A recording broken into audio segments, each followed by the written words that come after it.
आज हम आपको दिखा रहे हैं रोहित और ज्योति का केस। दोनों एक ही रात लगभग एक ही वक्त पर अपने घर से निकले और उसके बाद जो हुआ वो सबकी सोच से परे था। आज तक हमने जितने भी लोगों को लूटा है उन सबने कभी ना कभी हम पर शक जरूर किया है, पर पोपटलाल जी ने सिर्फ विश्वास किया। रंजीत आई मी जाऊन येते। ज्योती, एवढ्या रात्री कुठे चाललीस ग? वो बैलेंस खत्म हो गया है तो रिचार्ज करवाने जा रही हूँ। तुम कॉलेज की लड़कियां भी ना एक दिन बिना मोबाइल के रह नहीं सकती। ऐसा नहीं है आई, पूजा से नोट्स भी लेने हैं ना तो दोनों काम हो जाएंगे। अच्छा चले जाओ, लेकिन खाने के लिए जल्दी आना। हो बाबा। तुम्ही पण ना। पर पोपटलाल जी ने इन्होंने एक स्त्री को भरोसे और विश्वास का सम्मान दिया है। रंजीत,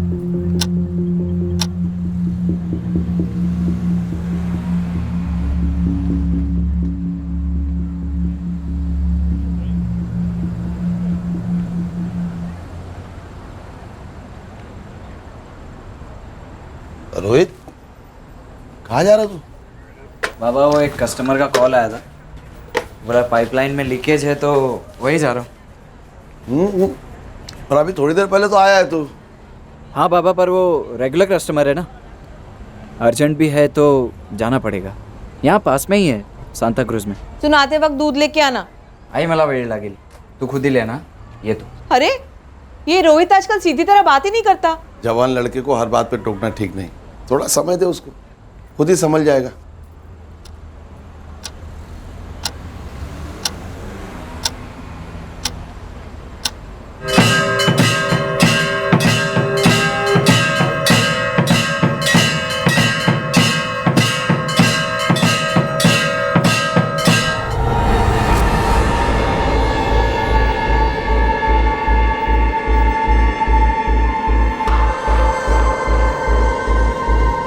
ये वाला देना।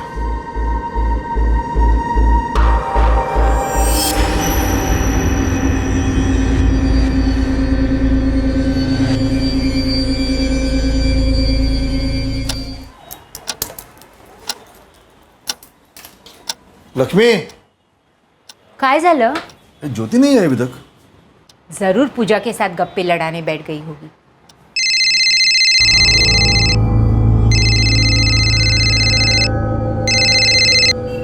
हेलो, महेश पाटिल बोल रहे हैं? जी आप कौन? क्या आप ज्योति के फादर हैं? हाँ मैं ज्योति का पिता हूँ। आप कौन बात कर रहे हो? मैं सब इंस्पेक्टर इकबाल बेग बोल रहा हूँ, एंटी मार्ग पुलिस स्टेशन। बात क्या है इंस्पेक्टर साहब? देखिए जितना जल्दी हो सके कृपा दयाल हॉस्पिटल आ जाइए। ज्योति की तबीयत काफ़ी सीरियस है। क्या हुआ मेरी बेटी को? डॉक्टर्स उसका इलाज कर रहे हैं, लेकिन आप जल्द से जल्द यहाँ पहुँच जाइए। काय झालं? जी मैं ही आनंद सानी हूँ। रोहित मेरा बेटा है। रोहित को हॉस्पिटल में एडमिट किया है, वो जख्मी है। एक्सीडेंट हुआ है क्या? वो ठीक तो है ना? देखिए आप जल्दी से कृपादयाल हॉस्पिटल आ जाइए। करीब 45 मिनट पहले ज्योति को काफी नाजुक हालत में हॉस्पिटल लाया गया। 7:30 पर ज्योति अपने घर से ये कहकर निकली थी कि वो अपना फोन रिचार्ज करवाने और अपनी सहेली पूजा से मिलने जा रही है। 7:40 पर रोहित भी अपने घर से निकला था। आखिर इस 1.5 घंटे के दरमियान उनके साथ क्या हुआ था? पुलिस को इस घटना की जानकारी लगभग 8:30 पर मिली।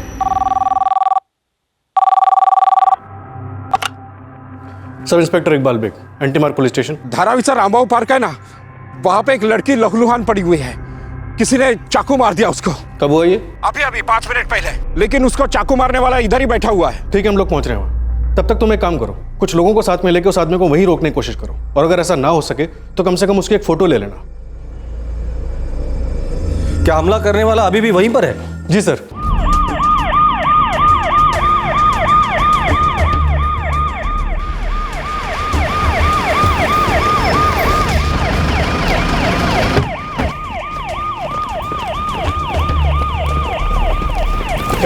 चला बाजू वाला। हमें किसी ने फोन करके बताया था कि लड़की घायल हुई है। कहाँ है लड़की? सर उसे 2 लड़के लेकर हॉस्पिटल गए हुए हैं। कौन से हॉस्पिटल? कृपा दयाल हॉस्पिटल। जब लड़की पर हमला हुआ तुम यही थे? हाँ सर मैं यही था। कहाँ हुआ हमला? साहब वो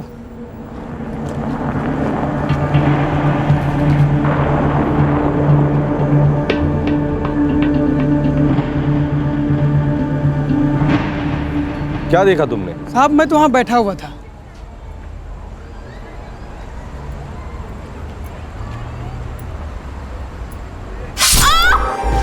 और वो दोनों उस लड़की को लेकर हॉस्पिटल गए।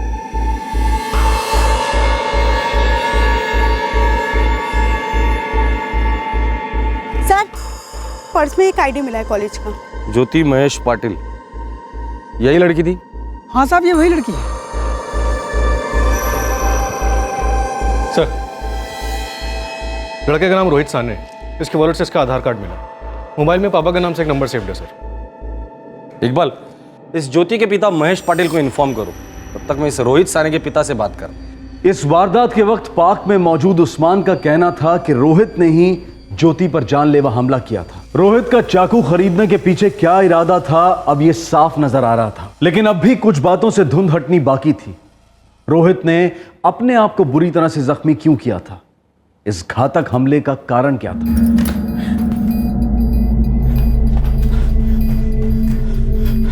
मैडम, मैं महेश पाटिल। मेरी बेटी ज्योति पाटिल।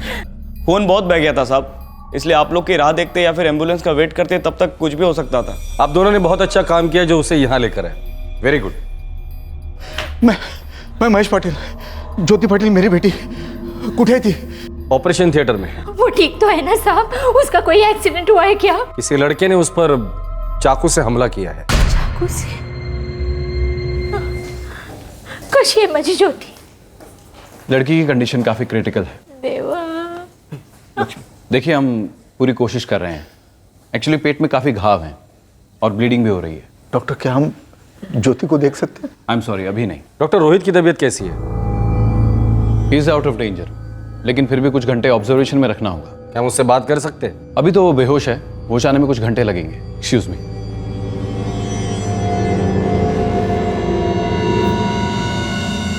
साहब, क्या वो रोहित था जिसने मेरे बेटी पे हमला किया? शायद। आप जानते हो रोहित को? कुठे है माझा रोहित? देखिए, डॉक्टर साहब से अभी बात हुई है, रोहित की तबीयत अभी ठीक है। रोहित की ऐसी हालत की किसने? शायद उसने खुद। काहे? जिस आदमी ने ये सब कुछ देखा उसने तो हमें यही बताया कि रोहित ने सबसे पहले इनकी बेटी ज्योति पर जानलेवा हमला किया और उसके बाद अपने आप पर। ऐसा नहीं हो सकता, मेरा रोहित ऐसा कर ही नहीं सकता। देखिए, अभी हम दावे के साथ तो कुछ भी नहीं कह सकते, पर जहाँ ये हादसा हुआ धारावी के पार्क में, वहाँ के लोगों ने तो यही बताया। धारावी पार्क? और मेरा रोहित तो सांता क्रूज में ही प्लम्बिंग के काम से गया था, वो धारावी पार्क में कैसे पहुंचा? हो सकता है उसने आपसे झूठ बोला हो। महेश जी, आपकी बेटी ज्योति आपसे क्या कहकर घर से बाहर निकली थी? वो रिचार्ज कराने गई थी फोन का। आते वक्त उसकी सहेली पूजा से मिलने वाली थी।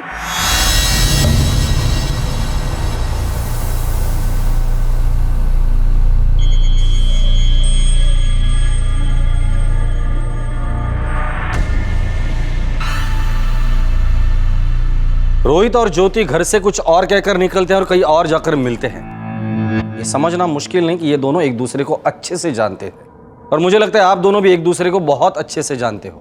क्या आपको पता था कि रोहित ज्योति से मिलने चाकू लेकर गया? नहीं साहब, जब वो घर से निकला तो कुछ लेके नहीं निकला था। जिस चाकू से उसने ज्योति पर वार किया है वो गार्डन से हमने बरामद कर लिया है। जितनी इंफॉर्मेशन हमें मिली है उस हिसाब से रोहित ने सिर्फ ज्योति पर वार नहीं किए, अपने आप पर भी किए।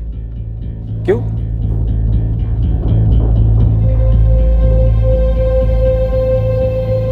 देखिए, रोहित को अगर ज्योति से नफरत होती तो वो सिर्फ ज्योति पर वार करता, अपने आप पर नहीं। क्या दोनों के बीच प्यार था जो अपनी जान देकर कुछ साबित करना चाहते थे आप लोगों के सामने?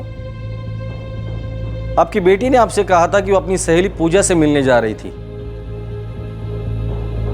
ये पूजा रहती कहाँ है? जो जैसा नजर आ रहा था क्या वो वैसा ही था, या फिर नजरों का धोखा था और सच्चाई कुछ और ही थी? पुलिस को पता चला कि सिर्फ ज्योति और रोहित ही नहीं, उन दोनों के पिता भी एक दूसरे को सालों से जानते थे।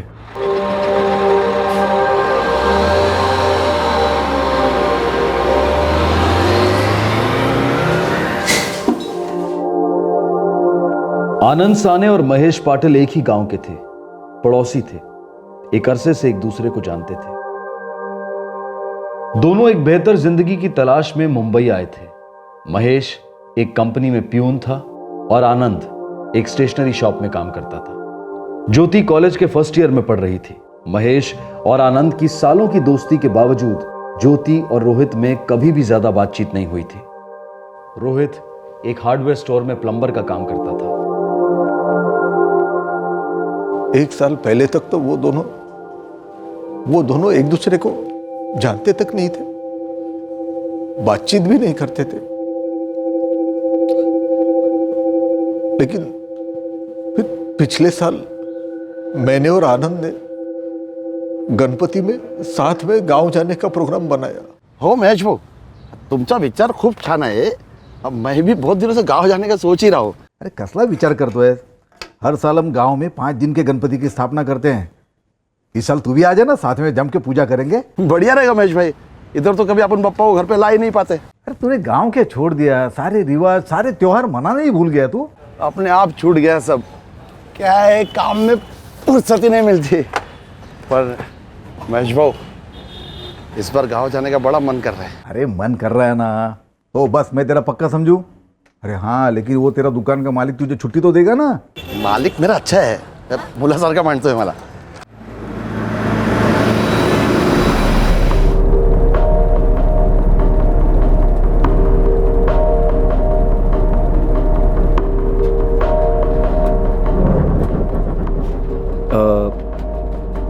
तो कॉलेज के बाद क्या सोचा है? रिपोर्टर बनना चाहती हूँ मैं। अरे वाह, लाइव भारी। मतलब तुम टीवी पर आओगी ना? तुम्हें क्या लगता है मैं रिपोर्टर बन सकती हूँ? हाँ हाँ बिल्कुल। तुम इतना अच्छा बोलती हो, तुम कोई भी न्यूज़ दोगी ना तो लोग फटाक से मान लेंगे। अरे सच में।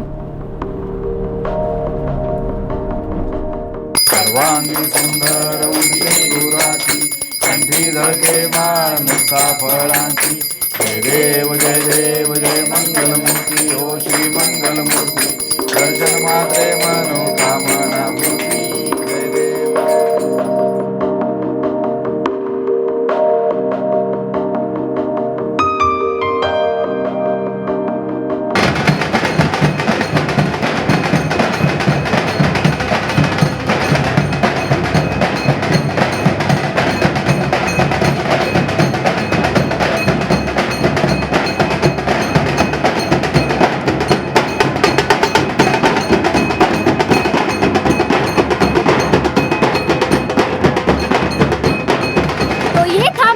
अलीबाग का 5वें दिन का गणपति विसर्जन। जैसा कि आप देख रहे हैं, सारे भक्तजन काफी उत्साह में और गणपति बाप्पा मोरिया के नारों से माहौल गूंज उठा। अगर आपको गणपति विसर्जन का असली मजा लेना है तो आप यहाँ आइए, मेरे गांव अलीबाग। कैमरामैन रोहित के साथ रिपोर्टर ज्योति। खूब छान ज्योति, खूब छान, 1 नंबर। Thank you.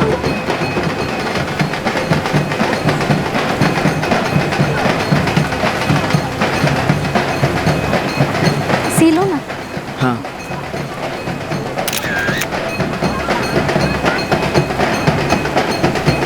रिपोर्टर ज्योति, तुमसे एक सवाल पूछूं? पूछो।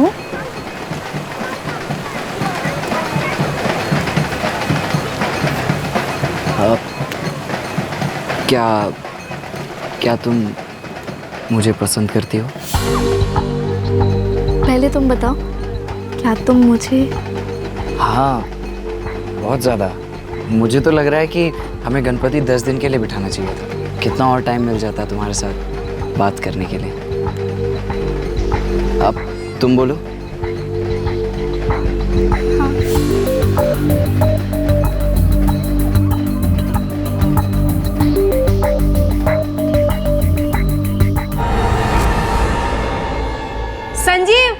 संजीव जल्दी। सब रोहित और ज्योति की दोस्ती बढ़ती गई। हमें इस बारे में कुछ पता नहीं था, लेकिन गांव से लौटने के बाद ज्योति कुछ बदल सी गई थी।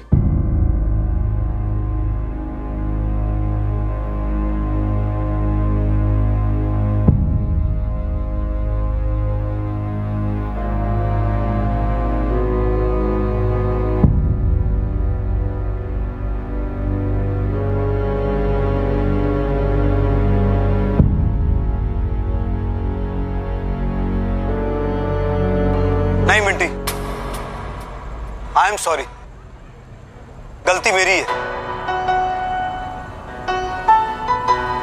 तुमने किए गए हर फ्रॉड के बाद मैं ज्योति? मिट्टी से ही कहता रहा। कधीपासून ऐकते एक मिनिट ज्योति जल्दी आ ना. हो आई येते बस एक लवकर ये. अपनी आंखों से लालच की पट्टी मैंने कभी खुलने ही नहीं दी, पर आज पोपटलाल जी के विश्वास ने हमारी जिंदगी बदल दी। एक बात याद रखना, दे जल्दी. ज्योति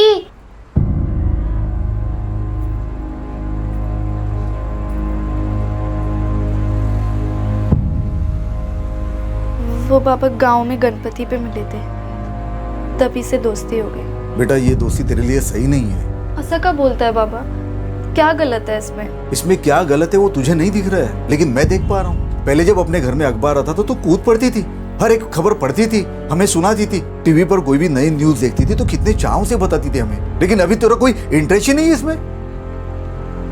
बेटा तेरे चेहरे पर एक तेज था, तुझे लगन से पढ़ाई करता देख मैं कितना खुश होता था, लेकिन अभी ये जो बदलाव आया ना तुम में, उससे मुझे बहुत डर लगने लगा है।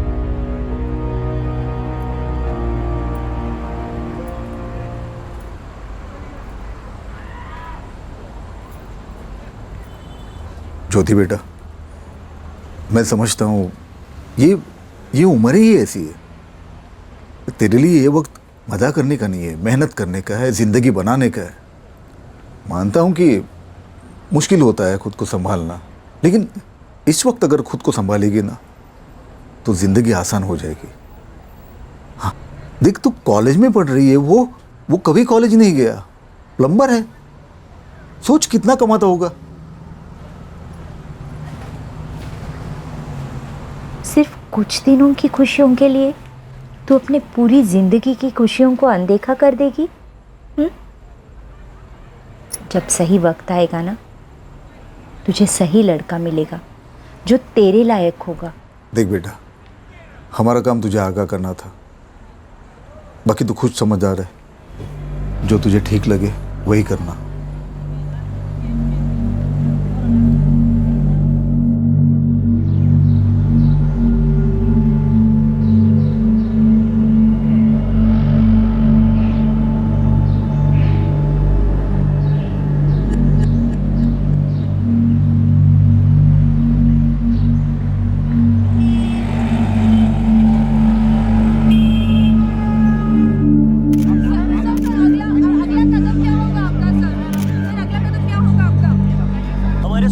पता चला है कि नागेश चौहान के पास एक पुलिस द्वारा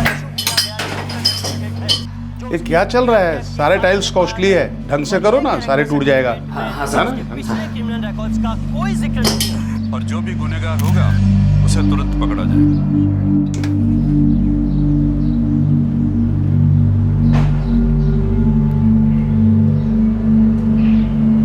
हाँ रोहित। हेलो ज्योति, कहाँ हो तुम? फोन क्यों नहीं उठा रही थी? तबीयत तो ठीक है ना तुम्हारी? हाँ ठीक है। तो एक हफ्ते से फोन क्यों नहीं उठा रही थी? हेलो हेलो ज्योति, आवाज ये तो क्या? आई एम सो सॉरी, लेकिन हमें हमारा रिश्ता यहीं खत्म करना होगा। हे क्या बोलते ज्योति, क्या हुआ बोल तो। मैं अपना पूरा ध्यान मेरी पढ़ाई पर लगाना चाहती हूँ, रिपोर्टर बनना है मुझे, और मैं नहीं चाहती कि मेरे दिमाग में उसके अलावा कुछ भी आए। मैं भी तो यही चाहता हूँ ना कि तुम रिपोर्टर बनो, मैं पूरी मदद करूँगा तुम्हें। रोहित तुम समझ नहीं रहे हो, मैंने अपनी औकात से ज़्यादा बड़ा सपना देखा है, और सपने पूरे करने के लिए बहुत से सेक्रीफाइस करने पड़ते हैं। तुम्हें लगता है मेरी वजह से तुम्हारी पढ़ाई खराब हो रही है? ऐसी बात नहीं है रोहित, पर मैं तुम्हें नहीं समझा सकती। ज्योति तुम समझो मेरी बात, चाहिए तो एग्जाम तक मेरे से बात मत करो, मैं भी तुम्हें कॉल या मैसेज नहीं करूँगा, लेकिन ये रिश्ता खत्म करने वाली बात मत करो प्लीज़। रोहित प्लीज़ मेरी बात समझो, देखो जितना दुख तुम्हें हो रहा है उतना मुझे भी हो रहा है, और मैंने बहुत सोच समझ के ये फैसला किया है, हमारा रिश्ता यहीं खत्म होता है। हेलो हेलो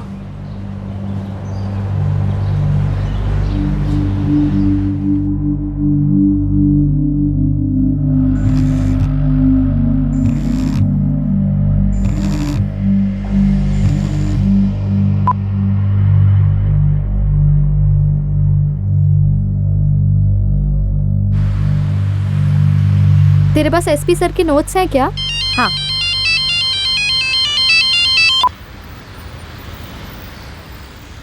हो महेश भाऊ, खरा बोलतोय मी, ये सब मेरे को मालूम नहीं था।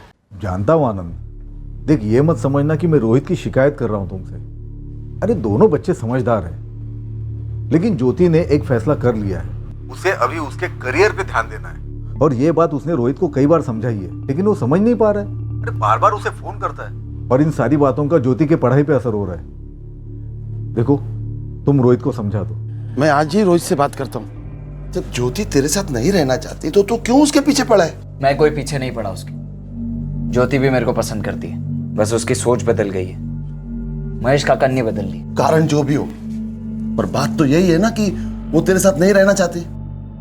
देख बेटा, अभी ये बात को यहीं पे खत्म कर बस। ऐसा जिद करके क्या मिलने वाला है तेरे को पता? और बेटा तू कह के तो देख, मैं तेरे लिए ज्योति से भी अच्छी लड़की ढूंढ कर लाऊंगी, और तू उसको भूल जा। और अब तू अपनी जिंदगी जी और ज्योति को उसकी जिंदगी जीने दे।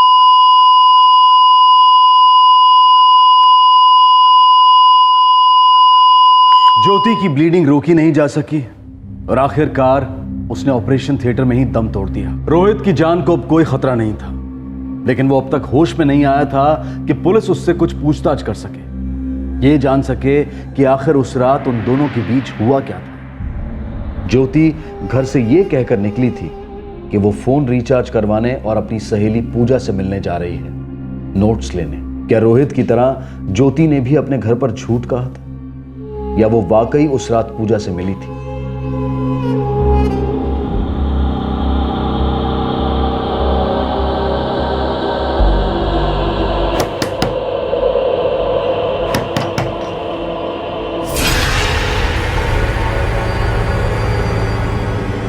पूजा, तुम्हारा सहमा हुआ चेहरा बताता है कि तुम इस केस के बारे में बहुत कुछ जानती हो।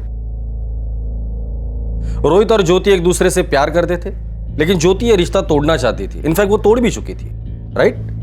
अगर ज्योति ये रिश्ता तोड़ चुकी थी तो घर पर झूठ बोलकर रोहित से मिलने वो क्यों गई थी? मला माहित नाही सर। पूजा, हमने ज्योति के कॉल रिकॉर्ड्स चेक किए। ज्योति ने घर से निकलने से पहले 6:30 पे तुम्हें कॉल किया था, और ज्योति के मोबाइल पर आखिरी कॉल आया था 8:14 पे, जो तुमने किया था। उस वक्त ज्योति गार्डन में थी। तुम्हारे सेल फोन की लोकेशन भी उसी गार्डन के आसपास दिखा रही थी। मतलब जब ज्योति पर हमला हुआ तब तुम वहां थी। सर, ज्योति मेरी बहुत अच्छी दोस्त थी। हम दोनों एक दूसरे से सारी बातें शेयर करते थे। ज्योति ने रोहित से ब्रेकअप कर लिया था, और ये भी मैं जानती थी, लेकिन रोहित ने उसे फोन करना बंद नहीं किया।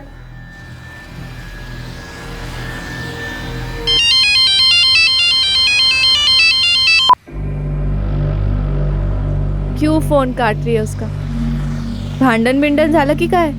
देख, अगर तू इतना भाव खाएगी ना तो एक दिन छोड़कर चला जाएगा तुझे। पूजा, आता भंकस नको।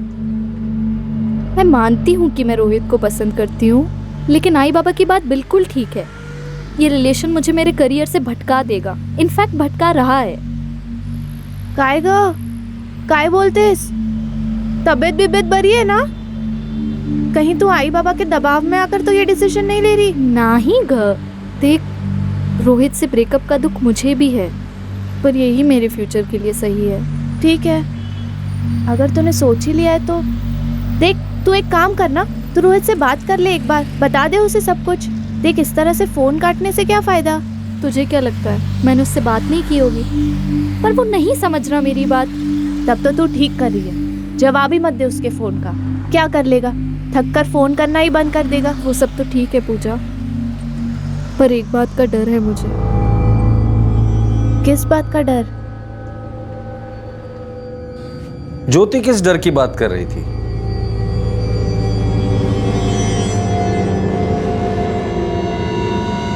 तुला खरंच असं वाटतंय की वो ऐसा कुछ करेगा?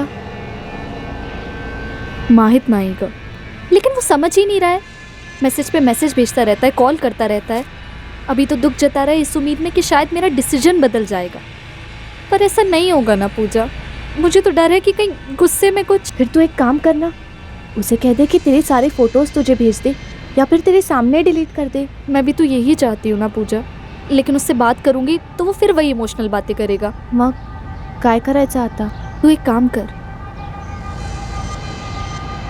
तू उससे बात कर, बोल कि मेरे सारे फोटोज डिलीट कर दे प्लीज। काय ज्योतिने सांगितलं असं? हो रोहित, इसलिए तो मैं तुमसे कह रही हूँ। तो वो खुद भी तो मेरे को बोल सकती थी ना। रोहित, वो तुमसे बात नहीं करना चाहती। जैसा वो चाहे। मैं अपने मोबाइल से सारे फोटोज ज्योति को फॉरवर्ड करके डिलीट कर दूँगा, लेकिन उसको बोलो कि पहला मेरे से एक बार मिले। अगर ऐसा होता तो वो मुझे तुमसे बात करने के लिए क्यों कहती? खुद ही तुमसे बात कर लेती। पूजा तू समझाओ तिला, एक आखिरी बार मिल ले, उसके बाद मैं कभी उसको नहीं मिलूंगा, कभी उसको ना कॉल करूंगा और ना ही मैसेज करूंगा। आई शपथ। अगर वो मेरे को छोड़ना चाहती है तो ठीक है, लेकिन एक टाइम पे हम लोग साथ में थे, एक आखिरी बार तो मिल ही सकते हैं ना। मुझे नहीं पता कि वो तैयार होगी भी या नहीं, लेकिन अगर फिर भी तुम बोल रहे हो तो एक बार उससे पूछ कर देख लेती हूँ। ज्योति मान गई? हो सर, इसलिए वो दोनों कल गार्डन में मिले। ज्योति चाहती थी कि मैं भी वहाँ उनके साथ रहूं।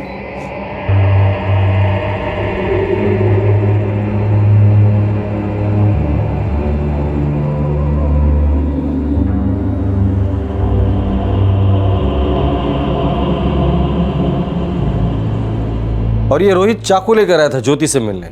जी शायद, लेकिन सब मुझे नहीं पता था कि वहाँ ऐसा कुछ होगा।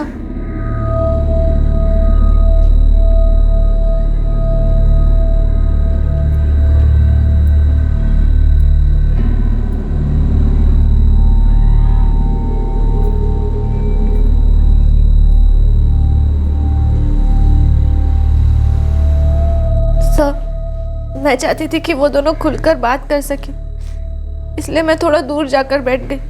मैं वहाँ जाकर बैठती हूँ।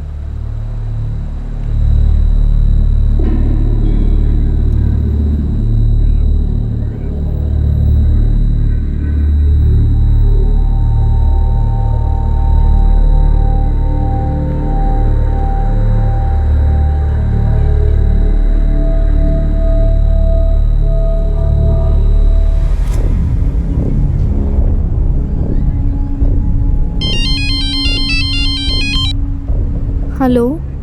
हेलो ज्योति, बहुत देर हो गई है, और कितना टाइम लगेगा? बस 5 मिनट पूजा।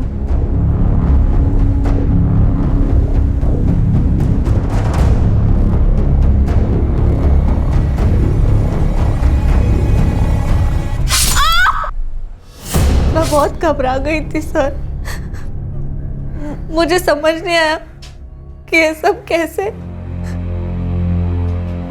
मेरी आंखों के सामने। मैंने ज्योति को तड़पता हुआ देखा, हाथ पांव ठंडे पड़ गए थे, पता नहीं चला, और पैर जैसे अपने आप चलने लग गए, और मैं वहां से भाग गई, ज्योति को उस हालत में अकेला छोड़कर। पूजा, क्या रोहित ने तुम्हारी आंखों के सामने ज्योति पर चाकू से वार किए थे? हो सर, मैं तो चाकू देखकर ही शॉक हो गई। और ज्योति? मतलब हो सकता है कि ज्योति ने अपना फैसला बदल दिया हो। ये दोनों मिले ही इसलिए होंगे ताकि ऐसा कुछ कर सके, क्योंकि जख्मी तो दोनों हुए थे। सर, मैं तो सिर्फ इतना जानती हूँ कि रोहित ने जिद की थी उससे मिलने के लिए। ज्योति तो सिर्फ इसीलिए तैयार हुई क्योंकि वो उससे उसकी फोटोज चाहती थी। ज्योति क्यों मरना चाहेगी सर? वो तो जीना चाहती थी, रिपोर्टर बनना चाहती थी।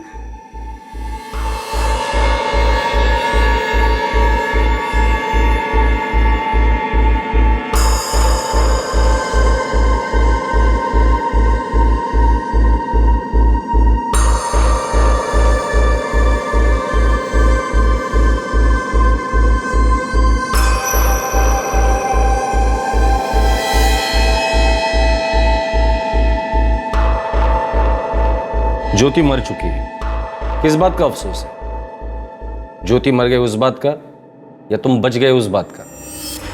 सच क्या है? ज्योति मरना चाहती थी या तुम मारना चाहते थे?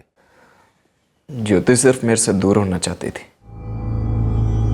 उस रात भी उसने मेरे से यही कहा था। ज्योति ने अपना फैसला तुम्हें पहले ही बता दिया था, तो शायद तुम क्या करने वाले हो ये तुमने भी पहले ही तय कर लिया था।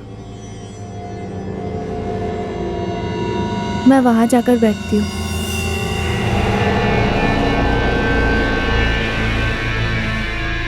रोहित प्लीज मेरे फोटोज मुझे मेरे फोन में दे दो और अपने सेल से डिलीट कर दो।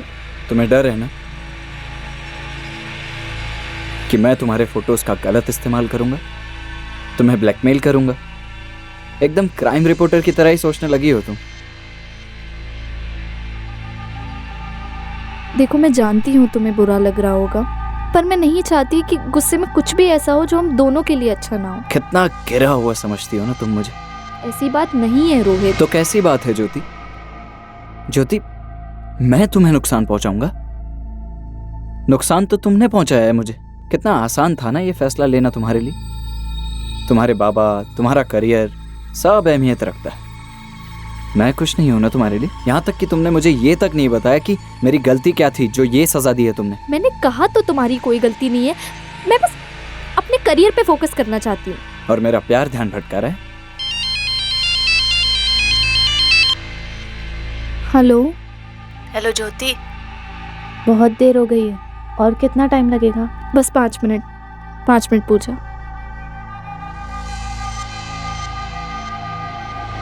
देखो अब इन सब बातों का कोई फायदा नहीं है। तुम्हें मेरे फोटोज नहीं देने मत दो, लेकिन अपने सेल से डिलीट कर दो, फिर मुझे घर भी जाना है। ज्योति, मुझ में ऐसी क्या बुराई है? क्यों इतना अकड़ कर बात करती हो? क्यों दूर जाना चाहती हो? प्लीज ऐसी बातें मत करो। ज्योति, मैं भी तो यही कह रहा हूं ना, प्लीज ये रिश्ता खत्म मत करो। देखो रोहित, इन बातों का कोई मतलब नहीं है। अब तुम भी अपनी जिंदगी में आगे बढ़ो और मुझे भी जीने दो प्लीज।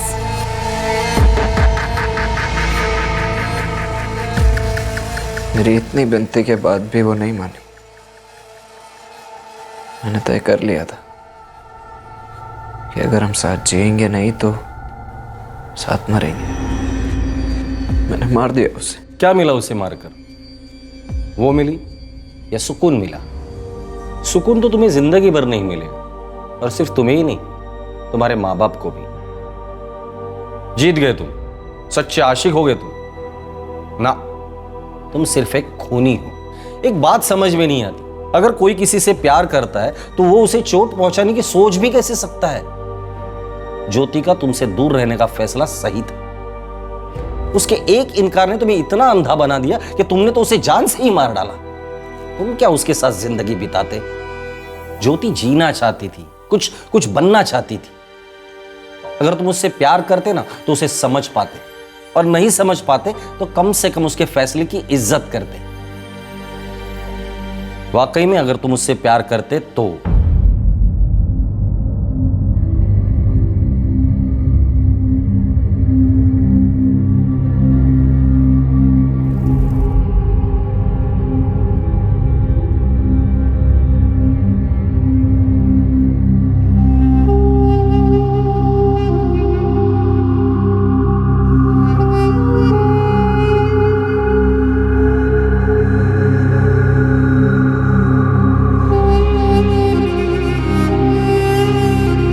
काय केलंस रोहित तू?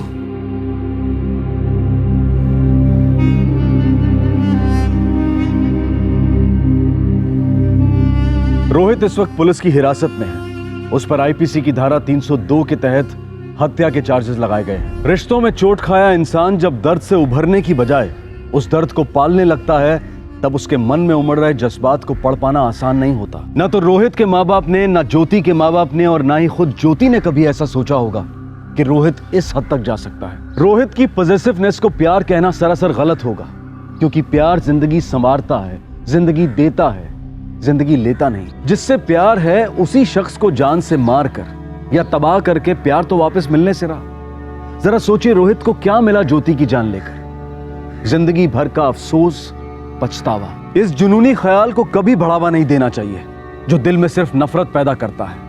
और ये नफरत आग की तरह से होती है जिसमें लगाने वाला खुद भी जल जाता है। ज्योति को पूरा हक था अपनी जिंदगी का फैसला करने का, एक रिश्ते में बने रहना है या उससे बाहर निकलना है। ज्योति के पिता का अपनी बेटी के भविष्य को लेकर चिंतित होना और अपनी बेटी को राय देना भी गलत नहीं था, क्योंकि आखिर में फैसला ज्योति को ही लेना था।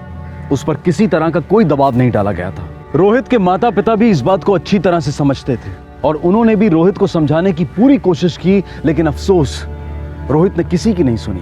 अगर कोई इंसान आपसे रिश्ता नहीं रखना चाहता तो इसे अपनी हार या अपना अपमान मान लेना बेवकूफी है। असली हार और अपमान तो तब है जब आप रिश्ता टूटने पर अपने आप पर तरस खाना शुरू कर देते हैं, उस दर्द से बंध जाते हैं, आहें भरते रहते हैं कि आखिर मुझे ही क्यों ठुकराया गया।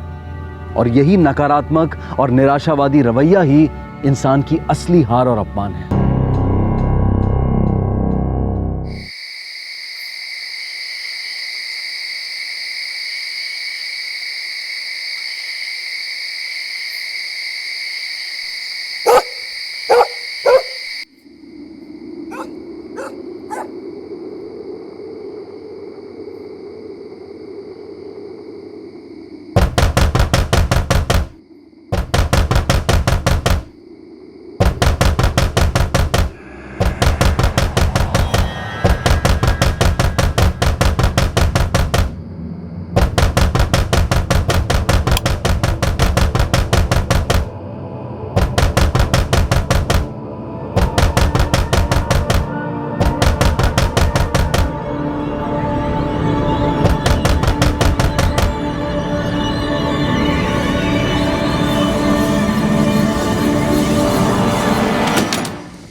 बहुत प्यास लगी थी।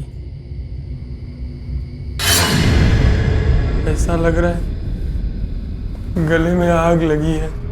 तू यहाँ कैसे आया? भटकते भटकते। तुम ही बाथरूम में थे ना? और दरवाजा?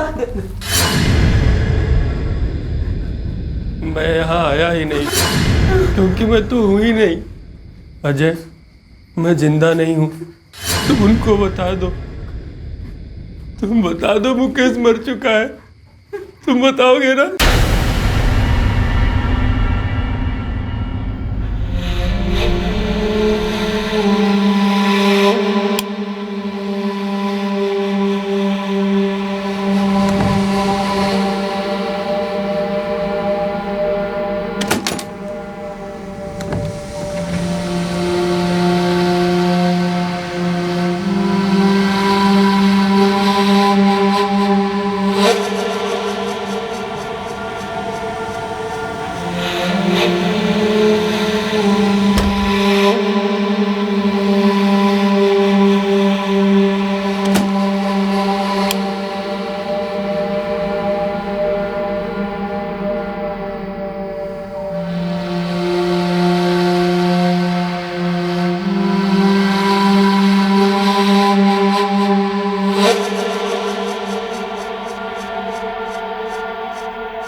शिवाजी चौकात चेन स्नॅचिंगची घटना घडली आहे. स्नॅचर लाल रंगाच्या युनिकॉर्न बाईकवर आहे.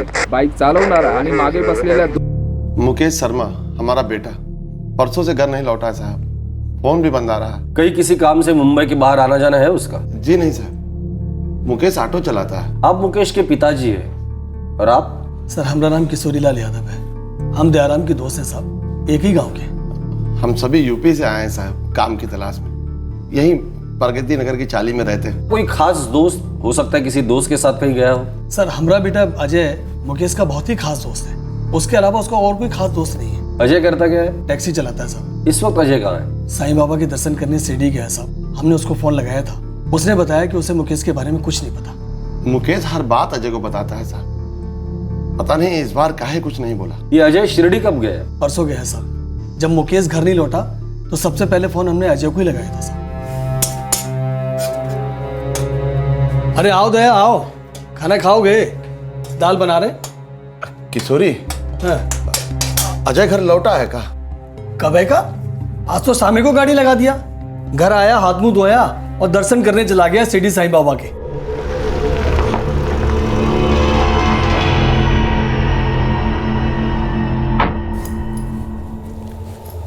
अच्छा है, सभी के लिए साईं बाबा का आशीर्वाद ले आओ. पर ये अचानक जाने का प्लान कैसे बना लिया? बस बाबूजी अचानक ही बन गया. जब से ज्योति के साथ वो हादसा हुआ था तभी से मन में था कि बाबा के पास जाना, और बस आज मन में बुलावा आ गया. परसों तक लौट आऊँगा बाबूजी. खुश रहो, संभाल के जाओ. है जी बाबूजी. वो तो सामने को चला गया, पर बात कहाँ दया? किशोरी वो मुकेश अभी तक घर नहीं लौटा. 11 बज रहा है और फोन भी बंद आ रहा है. मुकेश को दूध पीता बच्चा है. अरे बैठा होगा दोस्तों के साथ गपशप लड़ाते कहीं. गप तो सिर्फ अजय के साथ लगाता है ना. तो कौन लंबा भाड़ा मिल गया होगा. तो फोन करके बताना चाहिए था. पता नहीं काहे अब जी बहुत घबरा रहा है.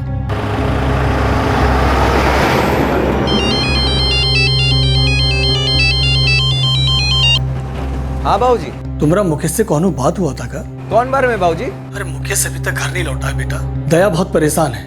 11:30 बज चुके हैं और उसका फोन भी बंद मिल रहा है. मुकेश तो कभी फोन बंद नहीं रखता. हो सकता है बाबूजी कहीं ऐसी जगह गया हो जहाँ फोन ना लग रहा हो. आप दया काका को कहिए चिंता ना करे, मुकेश आ जाएगा. अरे हम भी यही समझा रहे थे दया को, लेकिन परेशान है. ठीक है.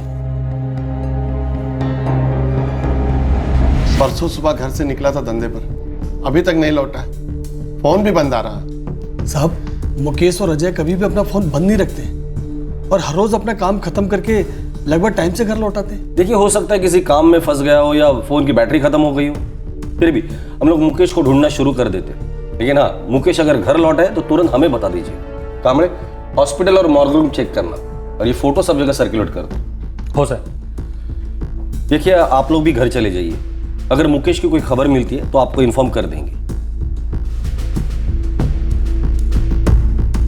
अरे नहीं अजय बेटवा, कौनो पता नहीं चला है. वैसे हम पुलिस में रिपोर्ट दर्ज करा दी है. ठीक है बाबूजी.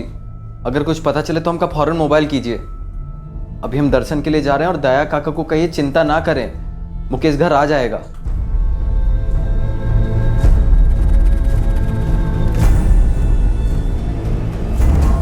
अजय ने दर्शन किए, दुआ मांगी, पर उसके दोस्त मुकेश की कोई खबर नहीं आई. शाम हो गई, फिर रात हुई और फिर एक बार अजय ने मुकेश को देखा.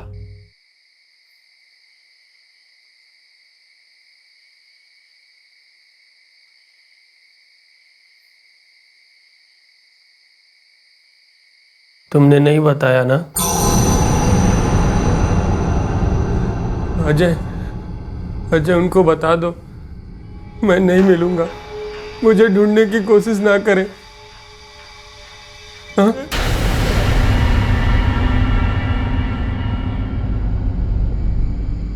ज्योति अजय की पत्नी थी. 1 साल पहले की बात है. ज्योति उस वक्त घर में अकेली थी. 8 महीने प्रेग्नेंट थी जब एक हादसा हुआ.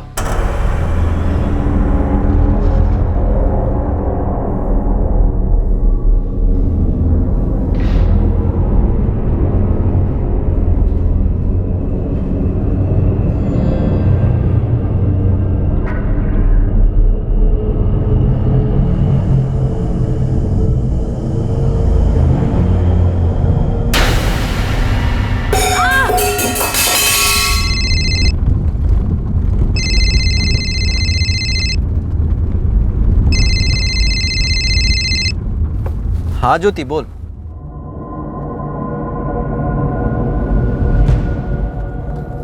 कहा?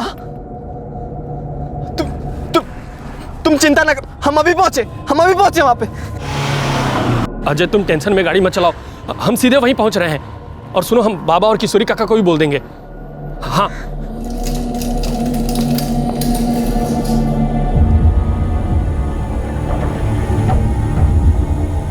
देखिए, पेशेंट की हालत बहुत नाजुक है। हमें सिजेरियन करके बच्चे की जान बचाने की कोशिश करनी होगी। हमारे पास बिल्कुल भी वक्त नहीं है। खानो खतरा की बात तो नहीं है ना मैडम जी? ये हमारा पहला बच्चा है। देखिए, इस वक्त हमारे पास कोई चारा नहीं है। आप प्लीज फॉर्म भर के सबमिट कर दीजिए, तब तक मैं ऑपरेशन की तैयारी करती हूँ। Excuse me.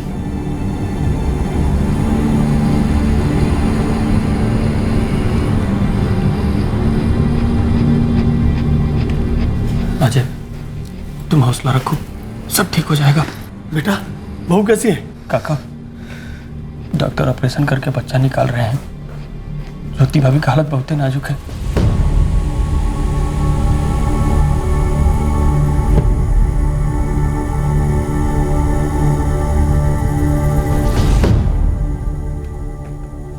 ज्योति अब खतरे से बाहर है, बट आई एम सॉरी, बच्चा पेट में ही मर चुका था।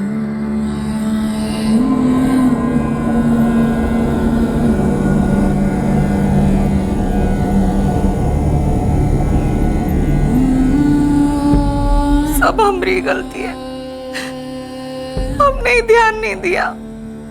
अरे ऐसा ना कहो ज्योति, में तुम्हारी कोई गलती नहीं है। जो तकदीर में लिखा था सो हो गया बस।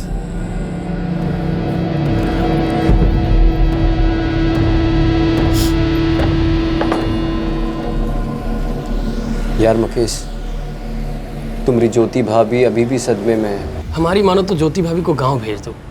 देखो वहाँ तुम्हारी अम्मा रहती हैं, भाभी का मन लगा रहेगा और धीरे धीरे सब ठीक हो जाएगा भाई।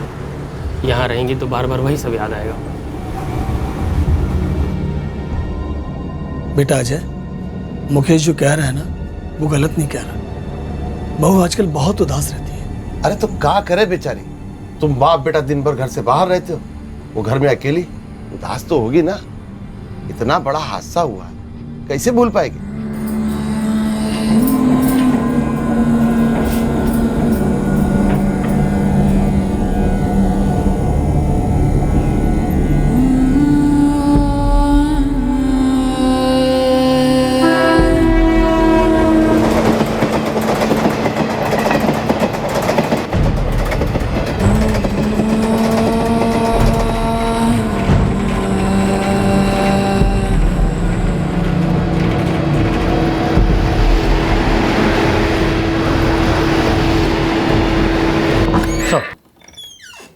सभी हॉस्पिटल और मॉर्ग रूम में चेक किया सर, मगर मुकेश की कोई इन्फॉर्मेशन नहीं।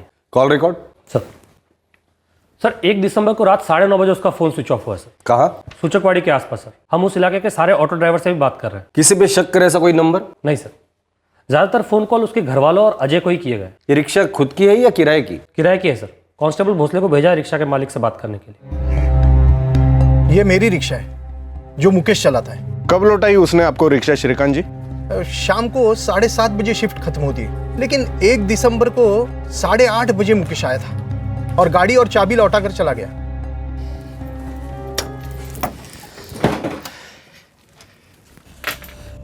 चलते हैं सेठ। कितनी बार समझाया तुम्हें? देख, तेरी शिफ्ट 7:30 बजे खत्म होती है, लेकिन तू रोज 1 घंटा लेट होता है गाड़ी लौटाने में। नाइट वालों को त्रास होता है ना। सेठ हमें भी गाड़ी कहाँ सुबह टाइम पे मिलती है, वो नाइट वाले रोज लेट से लौटाते हैं और हमको शाम का लंबा भाड़ा मिलता है तो लौटने में ट्रैफिक हो जाता है। अब सवारी को बीच में तो नहीं छोड़ सकते हैं। 3 दिन हो गए, ना गाड़ी लेने आया ना कोई फोन किया। उसने कुछ बोला था? कहीं जाने की बात की? नहीं, ऐसे कुछ बोला तो नहीं, लेकिन क्या है ना साहब, बिना बोले 2-4 दिन की छुट्टी करना ये ड्राइवरों की आदत है। किशोरी, हमको लगता है कि मुकेश की अम्मा को बता ही दे कि मुकेश गायब हो गया। हाँ दया बता ही दो, क्या पता शायद वो गाँव ही चला गया।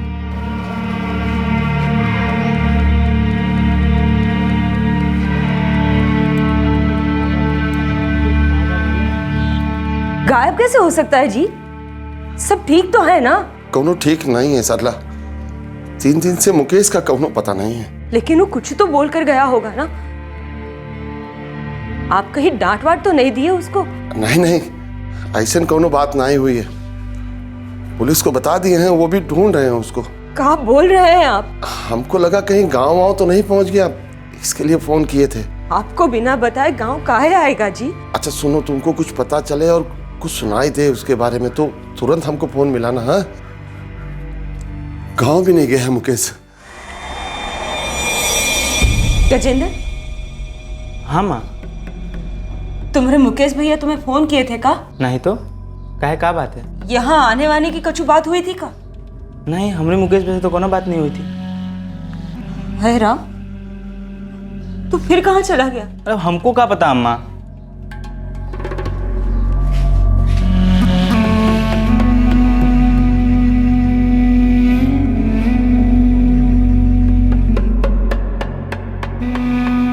मुकेश के बाबूजी कह रहे थे तुम्हारे अजय को भी कुछ पता नहीं है कि मुकेश कहाँ चला गया।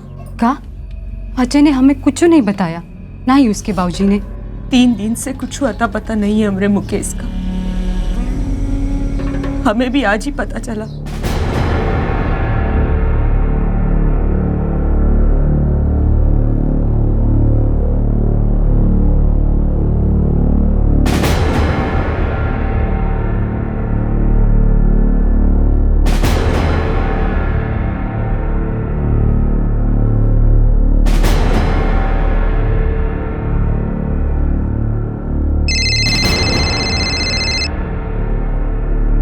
हाँ भैया बोलिए।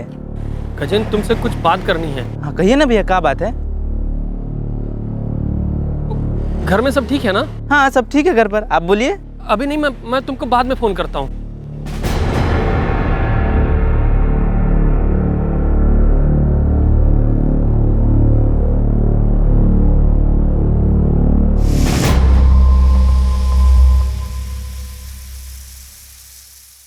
बाबूजी से कह दो मैं मर चुका हूं। मैं गजेंद्र को समझाने की हिम्मत नहीं जुटा पाया। बता दो उनको मैं गजेंद्र से बात नहीं कर पाया।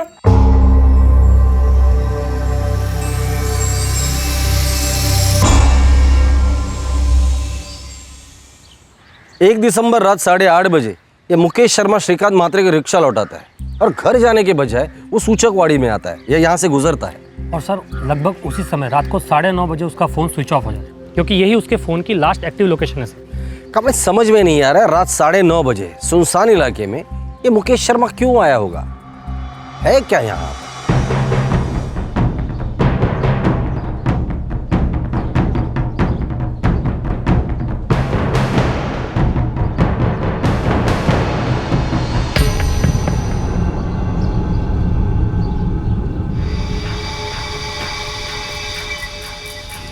लगता है ये खून है, सूखा हुआ। कामड़े, ये मिसिंग केस है या मर्डर केस? एक काम करो, फॉरेंसिक को बोलो सैंपल ले ले। और हाँ, ये मुकेश का बैकग्राउंड क्या है? सर मुकेश के पिता दयाराम से बात हुई थी जब वो ये पूछने आया था कि उनके बेटे के बारे में कुछ पता चला है या नहीं। तुम्हें उनके बारे में क्या पता चला? यही कि ये दोनों परिवार यूपी के सीतापुर जिले से किसी बिस्वान नाम के गाँव। सर अजय के पिता किशोरी लाल वहाँ टैक्सी चलाते थे। वो 3 साल पहले यहाँ मुंबई आए और यहाँ टैक्सी चलाने लगे। फिर उनके पीछे पीछे अजय भी मुंबई आए और वो भी यहाँ टैक्सी चलाने लगे। दोनों परिवार एक दूसरे के काफी करीब लगते हैं। फिर किशोरी लाल का खास दोस्त और मुकेश के पिता दयाराम भी मुंबई आए और उसके बाद मुकेश भी मुंबई आ गया और वो यहाँ ऑटो चलाने लगा। दयाराम और किशोरी लाल जब मिसिंग कंप्लेंट दर्ज कराने आए थे तो बता रहे थे कि अजय और मुकेश खास दोस्त है। हाँ सर, दोनों लंगोटिया यार है। दयाराम जी बता रहे थे। लंगोटिया यार है और उसे अपने दोस्त के गायब होने के बारे में कुछ भी पता नहीं है। शिरडी से कब लौट रहा है वो? आज लौटेगा। 1 दिसंबर को गया था सर। ये इत्तेफाक है या कुछ और? जिस दिन मुकेश गायब हो गया उसी दिन अजय शिरडी गया। सर किशोरी लाल जी बता रहे थे कि जब से अजय की पत्नी ज्योति के साथ ये हादसा हुआ और उसने अपना बच्चा खोया, तब से अजय शिरडी जाने के लिए सोच रहा था। ये अजय शिरडी अपनी बीवी के साथ गया है? नहीं सर, उसकी बीवी उसके गांव में अपनी सास के साथ रहती है। इस अजय यादव को फोन करके बोलो शिरडी से सीधा पुलिस स्टेशन है और हमें दर्शन दे। शिरडी में अजय यादव एक भयंकर सपने से आतंकित हो रहा था। उसके सपने में उसका सबसे करीबी दोस्त मुकेश उससे बार बार ये दलील कर रहा था कि वो मुकेश के पिता दयाराम शर्मा से ये बात कहे कि वो जिंदा नहीं है, मर चुका है। वो अजय से कह रहा था कि वो अपने छोटे भाई गजेंद्र से बात नहीं कर पाया था। ये सपना अजय को बार बार क्यों आ रहा था? मुकेश दरअसल अजय को क्या बताने की कोशिश कर रहा था? क्या अजय इस सारे माजरे के बारे में कुछ जानता था? क्या अजय किसी को कुछ बताने वाला था?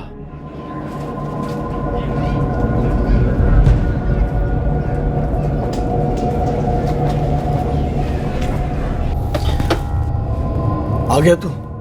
बेटा मुकेश का भी तो कुछ पता नहीं चला। दया काका कहाँ है? बोलो अजय, क्या बात है?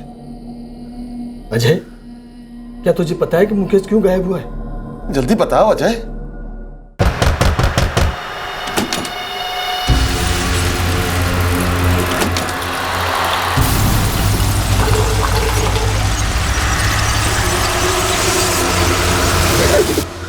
अजय, गजेन। गजेन? हमारा गजेन? गजेन को कुछ पता है इस बारे में? गजेन कुछ किया है? पहले भी करता था और अभी भी करता है। और कैसी हो? ठीक हो? वो तो तुम्हारा चेहरा बता रहा है कि कितनी ठीक हो। यहाँ अकेला अकेला लगता होगा, नहीं? ऐसी कोई बात नहीं है। और तुम ये सब क्यों पूछ रहे हो? नहीं, हम तो बस जानने की कोशिश कर रहे हैं कि अजय भैया की याद में तड़प रही हो या नहीं। गजेन, तुम्हारा ये बात करने का ढंग ना हमका बिल्कुल पसंद ना है। और ये घुमा घुमा कर तुम कहना क्या चाहते हो? हाँ, तो घुमा फिरा के तो हम बात कर नहीं रहे हैं, हम तो सीधी बात कर रहे हैं। वही बात कर रहे हैं जो तुम्हारे दिल के साथ साथ तुम्हारा बदन तुमसे कहना चाहता है। बकवास बंद करो गजेन। बकवास नहीं, हकीकत है। वो हकीकत जो तुम्हें दिन रात सुबह शाम नोचती रहती है। हम दोनों एक दूसरे को खुश कर सकते हैं। देखो, हमारा मुंह हमेशा बंद रहेगा, सुकून की तुम्हें कोई कमी नहीं होगी। सोचो मत, हाँ बोल दो बस।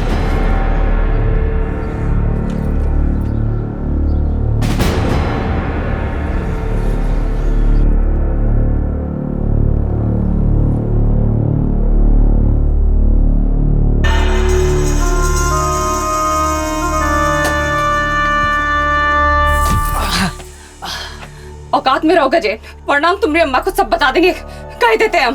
क्या सब कुछ बता देंगे ज्योति भाभी? ये भी बता देंगे कि आप ही ने हमको उकसाया है। झूठ है ये, कोई नहीं मानेगा तुम्हारी बात। चलो मान लेते हैं कि कोई नहीं मानेगा। सब हमें 2-2 थप्पड़ लगा देंगे, अम्मा, बाबूजी, मुकेश भैया।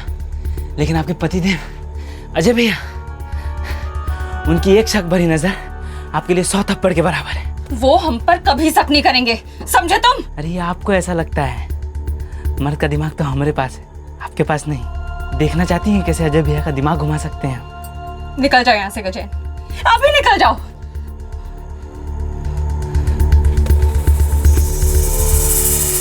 लौटेंगे, फिर लौटेंगे, और इस उम्मीद में लौटेंगे कि हमारी ज्योति भाभी का दिल पिघल जाए।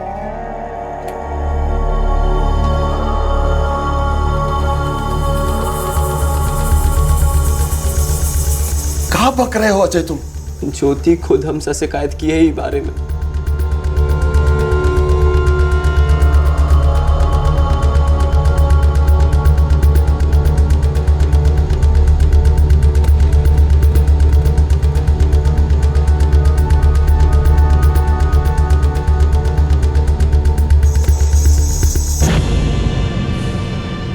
अजय, बेटा अजय, हमरे मुकेश का इस सबसे क्या लेना देना? इस हमरे सपनों में आके हमें डरा रहा है काका। अजय, मुकेश कहाँ है बेटा? क्या जानते हो तुम? और इस सपना अपना क्या बोल रहे हो? हम गजेन से बात नहीं कर पाए काका, हमारी हिम्मत ही नहीं हुई। तो हमने मुकेश से कहा कि वो गजेन से बात करे। यार 15 दिन से चल रही सब, और ज्योति ने आज जाकर हमें बताया। गजेन? अपना गजेन? हाँ यार, तुम्हारी ज्योति भाभी झूठ बोलेगी का? देख मुकेश, हम लोग बचपन से साथ में पले बड़े। गजेन तुम्हारा छोटा भाई है, नहीं तो गांव जाके अभी तक हम ही उसकी हड्डी तोड़ दिए होते।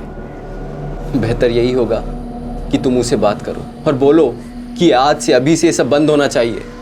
कितना गलत कर रहा है गजेन, सोचो। हमारी बीवी ज्योति के साथ तुम्हारा छोटा भाई बदतमीजी कर रहा है। अरे भाभी है वो की। तो कहा गजेन ने मुकेश के साथ कुछ किया है? बोलना। मुकेश ने गजेन से बात की थी, लेकिन उनका बात भी ज्योति का फोन आया। कह रही थी सुधरा नहीं है, अभी भी बदतमीजी करता है। कछु नहीं बदला है जी, वो नहीं सुधर रहा, अब तो और ज्यादा बदतमीजी करने लगा है। का क्या उन्हें? भद्दी भद्दी सी बातें करता है, फोन पर गंदी गंदी फिल्म दिखाने की कोशिश करता है। अम्मा जी जैसे ही घर से जाती है, घर में गुस्सा चला आता है। हम परेशान हो गए जी, हम ना अम्मा जी से कुछ कह सकते हैं, ना उसे यहाँ आने से रोक सकते हैं।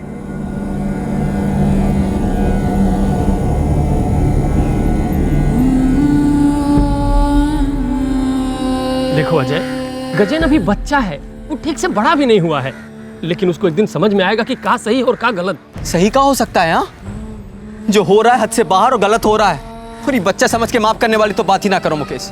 अरे तुम मुझसे बात करने की बजाय हमें समझा रहे हो। का गया है तुम्हें? हमें लगा तुम उससे बात करोगे तो डर या शर्म के मारे उसे छेड़ना छोड़ देगा, कि तुमने तो उसे बात ही नहीं की।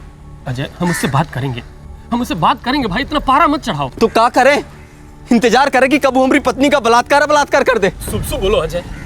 अरे यार, हम कहे ना हम उससे बात करेंगे, हम गजेन से पक्का बात करेंगे। मुकेश तो ऐसे बात कर रहा था जैसे मानो गजेन ने कोई बचकानी शरारत की हो,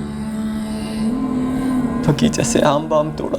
अरे इतने दिनों से ये सब चल रहा था, तो तूने हमें और दया को बताना जरूरी नहीं समझा? हमने मुकेश को तो बताया था ना बाबूजी, वो गजेन का बड़ा भाई था, हमारा दोस्त था। उनका कहने पे गजेन संभल सकता था। दोस्त था?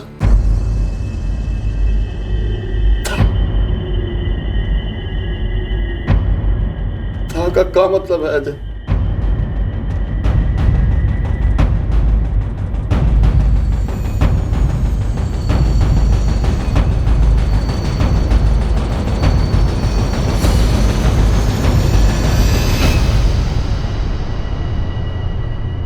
क्या अजय, कहाँ चल दिया भाई? अरे शिरडी जा रहे हैं, बड़े दिनों से मन में था कि बाबा के दर्शन कराएं। अरे तो हमको क्यों नहीं बताया, हम भी बाबा के दर्शन कर लेते। अरे तो अभी चलो। तुम 2 मिनट रुको, हम घर से बैग लेके आते हैं। हाँ? सुनो तो, हाँ, बस लेने से पहले एक पौवा मार लेते हैं, बैग बाद में ले लेंगे। जियो बेटा, नेकी और पूछ पूछ। तो चले चलो।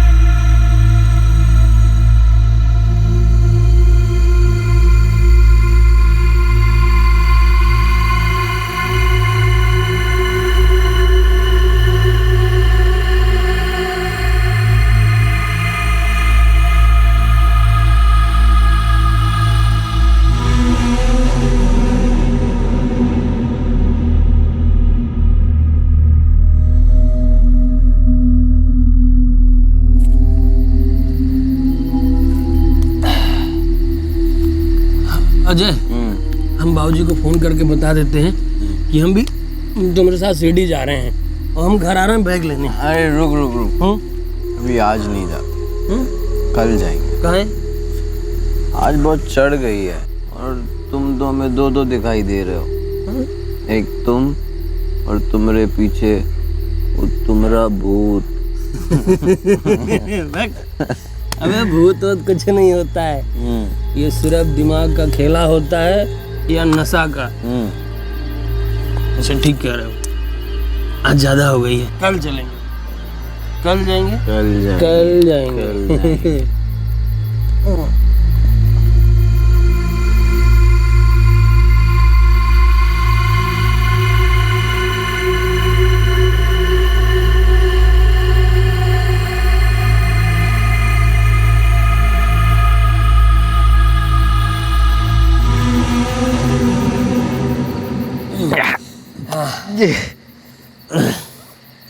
अरे क्या बात है, एक बोतल और है का?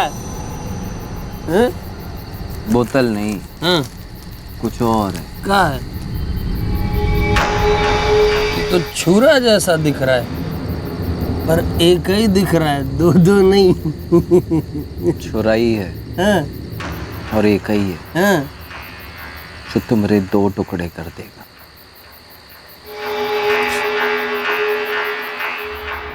हमने उसको हमेशा के लिए खामोश कर दिया,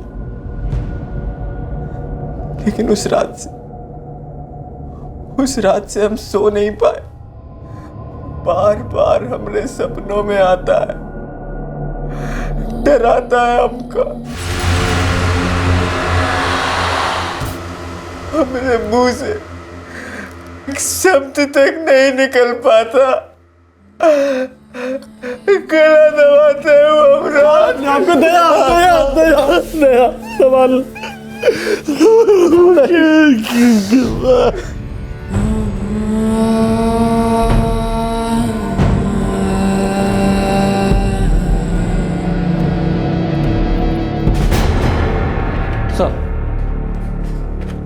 सर फॉरेंसिक टीम ने क्राइम सीन से वो ब्लड सैंपल्स ले लिए। डिटेल रिपोर्ट आने में तो थोड़ा वक्त लगेगा, लेकिन शुरुआती जांच से पता चला है कि वो ब्लड ह्यूमन ब्लड है सर।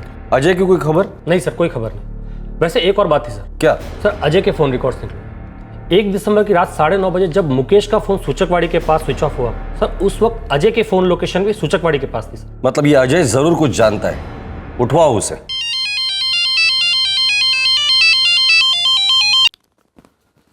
हेलो अजय यादव? जी नहीं, हम हूँ के बाबा किशोरी लाल यादव बोल रहे हैं। जी मैं सब इंस्पेक्टर कांबळे बोल रहा हूँ। अजय आ गया शिरडी से? लौट है साहब। देखिए किशोरी लाल जी, हमें लगता है कि अजय को कुछ तो मालूम है मुकेश के बारे में। वो जानता है कि मुकेश के साथ क्या हुआ है और क्यों। जी साहब, उसे मुकेश के बारे में सब मालूम। वो कहाँ है, उसके साथ क्या हुआ और क्यों हुआ।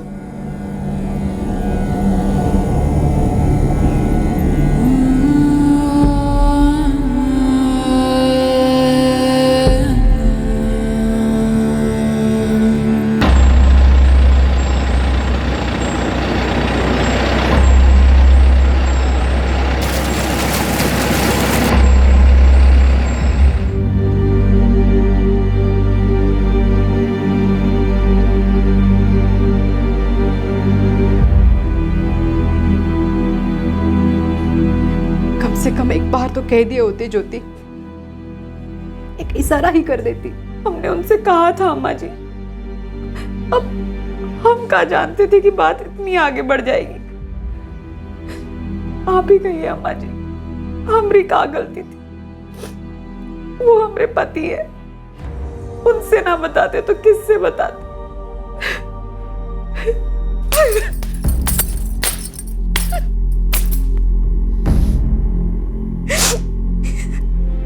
तुमने मुकेश भैया को मारा है अजय ने, पर मरवाया है तुमने। तुम्हारी बेशरम हरकत ने शर्म आती है हमें ये बताने में कि हमने तुम्हें जनाया, हमने तुम्हें जनाया है।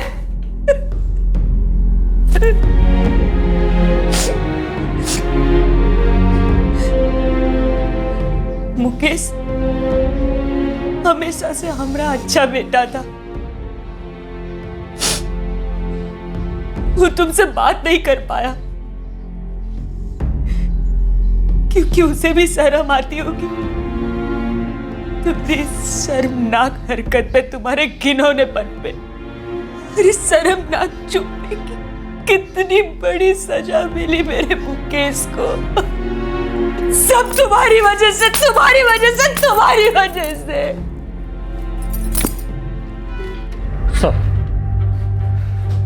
सर डीएनए रिपोर्ट आ गई। दयाराम शर्मा से मैच भी होती है। बॉडी मुकेश की है सर। मर्डर वेपन वो छुरा और मुकेश का मोबाइल? सर डाइवर्स नाले में अभी भी ढूंढ रहे हैं, लेकिन हमें उस दुकानदार का स्टेटमेंट मिल गया है जिससे अजय ने छुरा खरीदा था, लेकिन सर मोबाइल अभी नहीं मिल पाया। ठीक है कांबळे, चार्जशीट फाइल कर दो। किशोरी, कुछ समझ में नहीं आ रहा है, का सही था का गलत था। हमरे बेटे अजय ने जो किया ना, बहुत ही गलत था।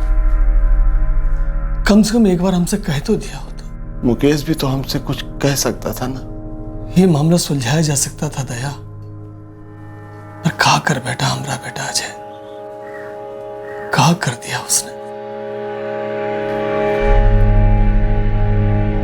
हम अब यहां नहीं रहेंगे किशोरी, कौनो मतलब है नहीं बनता है।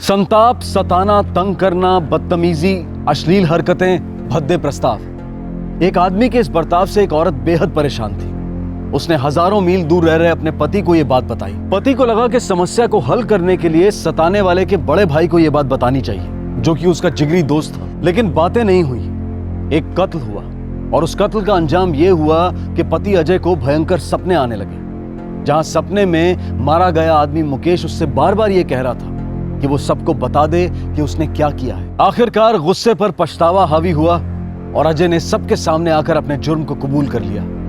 एक संगीन जुर्म की बदौलत मिलने वाली सजा की असलियत को कबूल कर लिया। आज अजय अपने किए पर शर्मिंदा है, पछता रहा है। गजेंद्र भी जिल्लत और पश्चाताप की आग में जल रहा है, लेकिन पश्चाताप एक मरे हुए आदमी को, एक जिगरी दोस्त को, एक बेटे को, एक बड़े भाई को जिंदा नहीं कर सकता, उसे वापस नहीं ला सकता। आज दोनों परिवार दर्द के कोहरे में घिरे हैं।